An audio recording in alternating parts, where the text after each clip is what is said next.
What is up, Z Fighters? It's Manga Adventures, and before we start, I would like to give a huge shout out to What If Universe. He made the thumbnails for all my videos, and he's overall just been a big help while I'm learning about the ins and outs of YouTube. I can't thank him enough. Everybody, please go check out the channel. Link in the description below. Now let's get into the video, where I'll be continuing my What If Gohan became Super Saiyan God. And today, the lead in this arc will be Present Trunks, the half-breed with royal blood in his veins, the hero of time in an alternate world, but unfortunately, in this reality, he's another useless character, which is why I'm going to fix that to the best of my ability. Trunks has the same problems as Goten when it comes to writing, so I'm not going to repeat myself. And just like Goten, I've tried my best to plant the seeds of a character in my previous parts, which you should definitely check out. But I'll elaborate because I could have added more details. So let's start right before the Golden Frieza arc. 13-year-old Trunks has just gotten out of a business meeting. He's been studying since he was 7 and finally got a small section of Capsule Corp to lead when he was 12. His mom offered him something that'll be easier to manage, but Trunks insisted he take over a portion that was struggling and close to being shut down. It took him a whole year, but he managed to make it one of the most successful parts of Capsule Corp. Trunks wanted this challenge because this was his battlefield and way of showing Saiyan pride, which he's been learning from his father. Saiyan history fascinated the boy more than anything, and nobody knows if it was learning about his heritage or puberty, but Trunks grew much more aggressive as he got older, a big step up from the crybaby he was in part 1. Though no matter how aggressive he gets, he still greatly loves his family. Bulma liked the change in attitude because she was never cut out for running Capsule Corp. She was just an excellent inventor, but she sees the businessman in her son, and she knows that aggressiveness is what is needed for this cutthroat industry. Vegeta is constantly testing the newly aggressive nature of his son by sparring, so his power level blew up through the years, which is why it isn't too surprising he went Super Saiyan 2 against Beerus. After that battle, Vegeta, now filled with pride for his son, gives him his own Saiyan armor, feeling he is worthy of it now. And with that, we're all caught up over what happened in the time skip from the Buu arc to now. So let's get into the current arc, where our 4 Saiyans, Goku, Vegeta, Gohan, and Trunks, are training with Whis on Beerus' planet. Gohan is trying to control his God Ki, because apparently, according to Beerus and Whis, this isn't the full potential of it, while the others are just trying to unlock it. The training is mostly Gohan versus everyone else, and only when all 3 Saiyans go Super Saiyan 2 are they an even match for Gohan, who's still in his base form, because after unlocking God Ki, that power became his base power. He could still get a boost if he went Super Saiyan or Super Saiyan 2, but that would be overkill, especially since they're just sparring. Once Trunks and the others are tired, Gohan will go Super Saiyan God to fight Whis one-on-one, but he's not able to land a single hit on the Angel. That's when Champa comes with his usual contest of food, but Beerus wins easily thanks to Earth's delicacies, like hot Cheetos or something, I don't know. After losing, he lets it slip. He's looking for the Super Dragon Balls, which is scattered throughout both Universe 6 and 7. He's already collected 6 of these, but the 7th is located in Universe 7. So, in a winner-take-all fashion, Beerus and Champa start a tournament since they can't fight each other because that's against the rules of God's destructions. It's gonna be 4 versus 4, and the first universe to lose all their fighters loses the tournament. There is still the written portion to make sure a fighter isn't all brawn.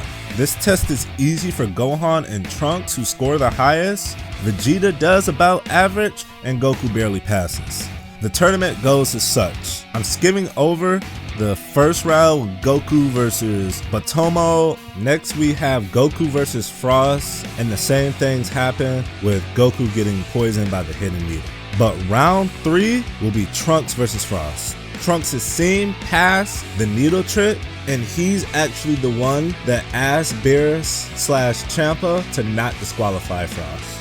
He remembers the stories his father told him about the Frieza of their universe, and seeing Frost is no different. He's just hiding his evil behind a persona. He goes Super Saiyan and attacks with his new Saiyan aggression, not giving the fake hero a time to counter, before he finally defeats Frost, telling him this was his birthright. Next we have Trunks versus Cabba. Now I think we all know Cabba is much stronger than Trunks. He was able to go toe to toe with base level Vegeta in canon, who had absorbed the God Ki, and let's not forget he was either chosen by Champa or his entire race to be the strongest law-abiding Saiyan. So base versus base, Trunks is getting tore up. He has to go Super Saiyan to tip the fight in his favor, and we get a little pause in the battle by Cabba, who's amazed by the transformation. This is where we'll see the split in Saiyan history, and in my canon, Universe 6 still has their tails. That's one thing I want to mention before beginning.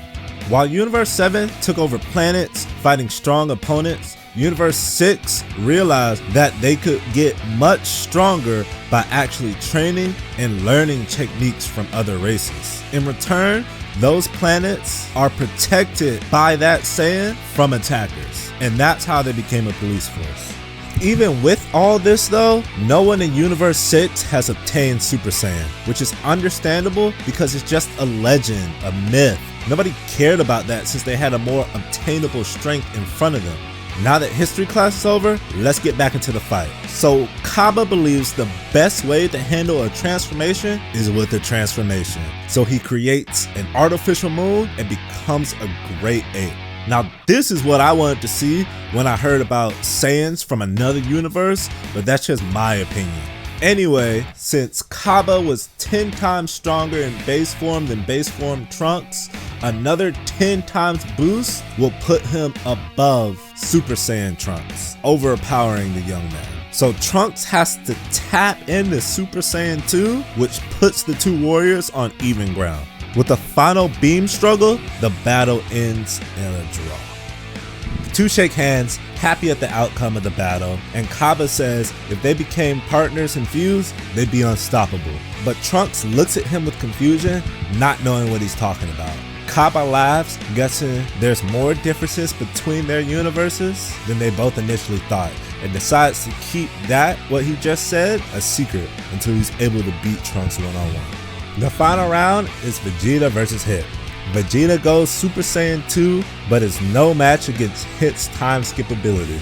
Vegeta smiles and then looks over at Beerus. He knows he has to fight god level threats from now on that could harm his family. Vegeta still hasn't forgiven Beerus for what he did to Bulma, but right now he's not strong enough to do anything about it. His anger is overflowing by just being near Beerus, by just being near all these cosmic threats that think they can treat life however they want to. But he has to set an example of true strength to Trunks and must stay calm. Once the prince takes a deep breath, he turns Super Saiyan 3, now finally renamed to Super Saiyan God, and easily overpowers Hit's time skip, winning Universe 7 the tournament. Goku's mad he didn't get to fight more, Gohan doesn't mind he didn't fight at all, and Trunks wants to get as strong as his father in every sense of the word. Per canon, Zeno appears, tells everybody to cut out all this universal fighting stuff because a bigger tournament is coming up soon. The group then goes back and continues their training with Whis, Gohan now having Vegeta as a sparring partner just like old times. The two would also team up to face Whis, but you know how that goes. Neither of them are still able to hit the Angel. We are now done with part 4 of my What If.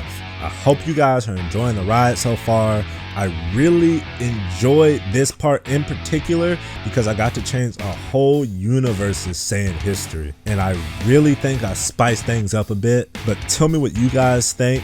And while you're at it, tell me what you think of Vegeta reaching Super Saiyan God and Trunks' character development in general. Did I do a good job, or do you still like the future counterpart more? And if you do like my version better, what should we call him? Since his alternate version is known as the Hero of Time, I'm thinking the present version could be called the Universal Warrior or Warrior of Space, something along those lines. Anyway, I'm rambling. Hope you guys stay tuned for part 5, the Black Art. Also, just in case you forgot, my buddy What If Universe also does what ifs, if you couldn't tell by the title. Definitely go check him out. I just have to give him shout outs at the beginning and the end.